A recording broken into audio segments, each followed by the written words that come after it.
தான் அம்மாவாக போவதை உறுதிப்படுத்திய நடிகை சமந்தா.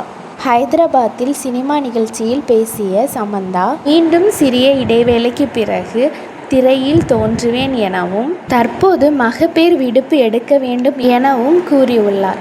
அதிகாரப்பூர்வமாக அவரே அனௌன்ஸ்மெண்ட் கொடுத்தாச்சு. அவர் பேசிய சில வார்த்தைகள் உங்கள் முன்.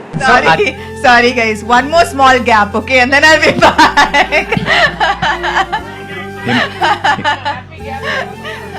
కానీ నిజంగా ఇది actually I know I have to take maternity leave now, but I'm very very happy to go. Thank you. Official గా ఇంకా అనౌన్స్ చేయలేదండి. కంగ్రాట్స్ అండి, మీరు అఫీషియల్ గా చెప్పేశారు కాబట్టి కంగ్రాట్స్. ఇందాక డబుల్ కంగ్రాట్స్ అన్నప్పుడే థ్యాంక్స్ అన్నారు కదా. అదే வீடியோ பிடிச்சிருந்தா வீடியோக்கு ஒரு லைக் பண்ணி நம்மளோட சேனலை சப்ஸ்கிரைப் பண்ணி வச்சுக்கோங்க. நெக்ஸ்ட்டு ஒரு இன்ட்ரெஸ்டிங்கான வீடியோவோட மீட் பண்ணலாம். Tata, bye bye.